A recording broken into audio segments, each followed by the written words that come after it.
It is a new day. We have made it back to the Gold Coast. I think do stage 1 of cleaning because that's really what it needs. A deep, deep clean. I'm gonna take the seats out. I'm gonna take the carpet out. I'm gonna take the window tint off. I'm gonna gurney it. I'm gonna cut and polish it. Let's go have a look at it. I wanted to show you a little bit around it.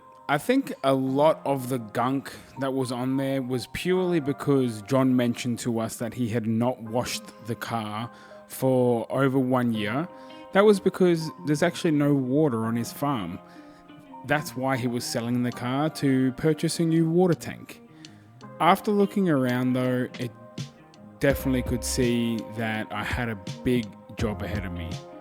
So I got started. I pulled the gurney out, gave the car a good rinse over first until I actually started to get some soap into it, and I will throw you back to my other host, Giorgio from the pub. So I've just washed one side and it's actually looking pretty good. I mean, there's a few more imperfections in the paint that we didn't notice because it was so dirty, but I think a really good polish. We got a clean cut and polish here. I mean, it's gonna be a big job and I'm gonna have to use a lot of elbow grease and muscles. Look at it's come up there. You can almost see a shot now. Get out of here.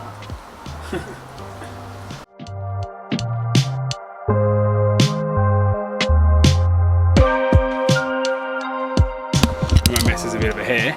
Here I am. Jack the car up. I have done this because two things. First, I want to clean it underneath a little bit with the gurney. Second thing is the sway bar is disconnected on the driver's side. So I'm just going to quickly pop that back in. There's an exhaust leak, so there's a bolt missing. So we'll have a look at that and see. Maybe I have a bolt here or I'm going to have to go buy a bolt somewhere. Bunch of tools. 17, 18s, 16 spanners, sockets. Try and get this sway bar back in. Just come back underneath. 17 on the sway bar, 17mm socket. Got it all in. So getting back under the car, we could see here the sway bar disconnected. Just had to quickly notch it back into its little holder. That was an easy job. Tighten it back up with the 17mm socket. And then you can see here, sorry about the bit of the blurry video, but we were missing a nut on our exhaust manifold. So just have to go and find a nut now to tighten that up so we can fix up our exhaust leak. Now back onto the gurneying. Wheel arch now. This one is horrendous. Look at that. Look what, is there like a leak in here? Look at that all caked on there. Holy moly, look. Oh my goodness gracious. Everywhere, all in the top, all the sides is in here. Oh. Oh, oh, ugh, ugh.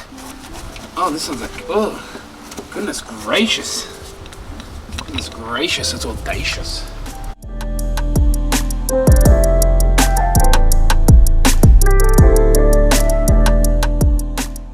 I got excited. Forgot to film it. Degreased the engine bay. And it's actually, I don't know if you remember from yesterday's video, it's looking better. There's still a bit of muck that I'm going to come in and clean up, but my dad didn't really want to clean the headlights. He's got this fascination with polish, so he got stuck into the headlights, and it actually makes a world of difference. The right headlight's looking old and the left one is looking nice and polished. So highly recommend to give your car that new look, polish them up. Get the inside clean so we can sit in at least, because it's coming, the great man Zico is coming tomorrow to give it a roadworthy. So everything's all good. I think it's going to pass. I think we're not going to have a problem. Go from there. The inside was an absolute mission. I started with pulling out the chairs. So I pulled out the front seats, had a good look underneath. Sorry it's a little bit dark, but you know, you can see here we have so much rubbish that's built up, and there's a big, you know, thick layer of dirt that's embedded into the carpet. I always highly recommend that you put each and every one of your bolts in the magnet tray so you don't lose them. But now you can see inside is all vacuumed. Spend around 20 or 30 minutes trying to clean out the majority of the gunk. It's looking so nice. However, the carpet is a bit ruined there, but nothing you can really do about that. We did decide to go to Super Cheap Auto and buy some floor mats, however, just to cover it up and make it look better inside.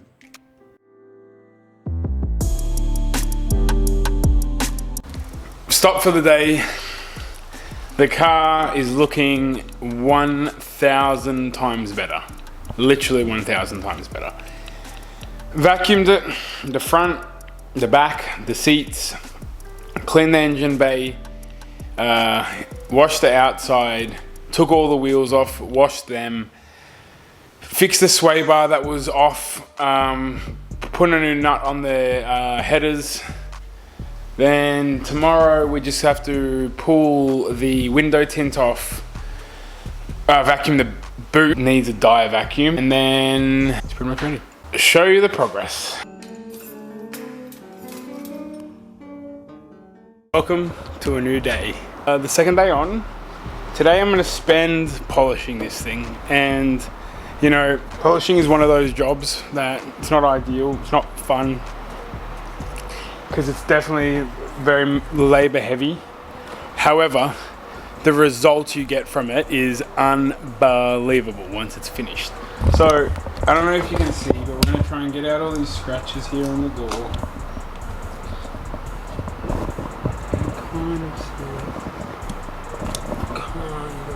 So I have some exciting news. Did a little bit of Facebook Marketplace research and found a set of rims. I'm going to tell you once we actually acquire the rims that what happened. Right now, we're going to get onto polishing.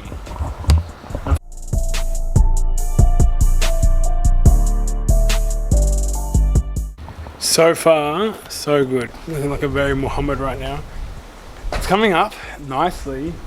I've realized though it's like polishing a turd, literally, because so many imperfections. But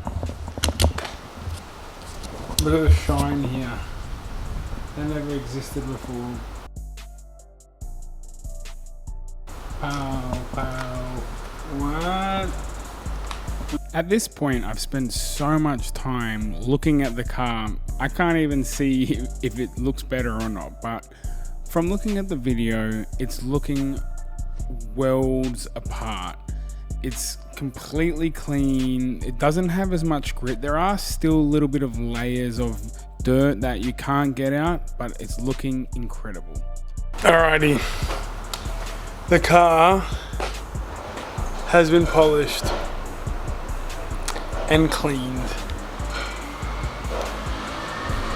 Now that the outside's all polished, it was time to, I would say, get onto the hardest job that there is, and that is pulling off the window tint.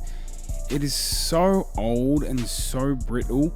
I didn't have a heat gun. I actually used a hairdryer, but by the end of the day, my fingers were on fire.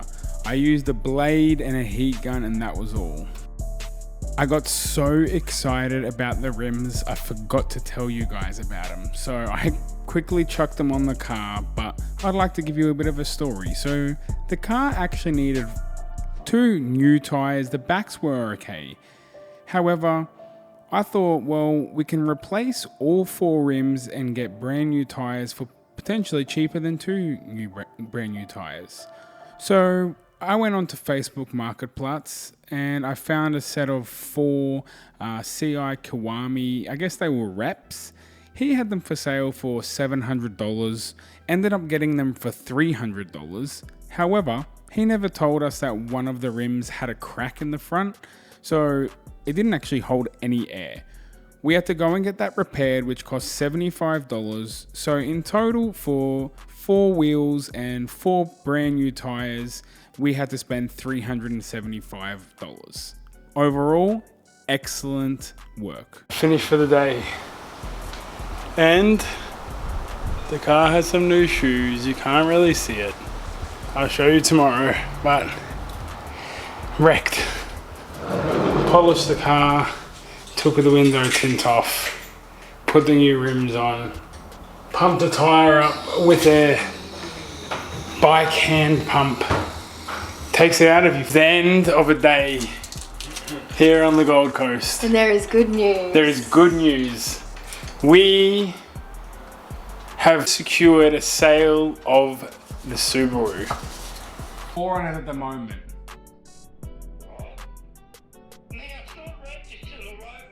No, so I do have a Queensland roadworthy for it. No registration on it at the moment. Guys coming tomorrow morning to pick it up, which is great news. There are some expenses incurred, which we will share.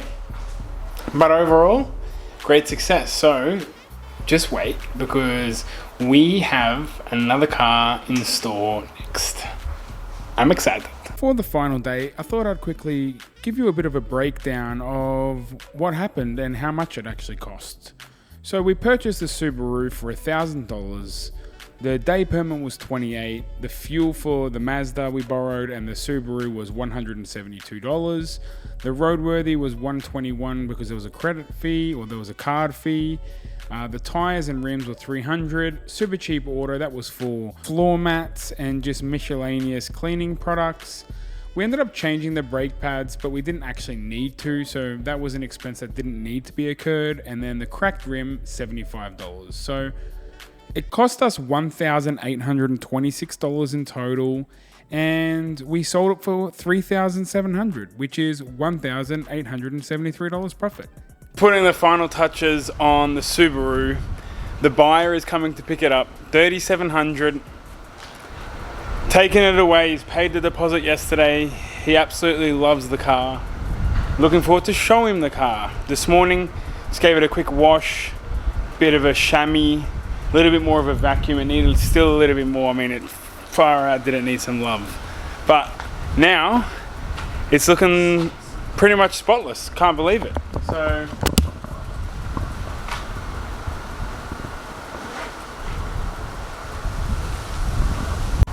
So it's a new home. My dad's just putting the final touches on the headlights. But man, from what it was to what it is now, incredible. Great news. So the buyer came and picked up the car. We were absolutely ecstatic. Here he is driving away. Within 20 minutes of him leaving, we actually head off to Coffs Harbour to pick up our next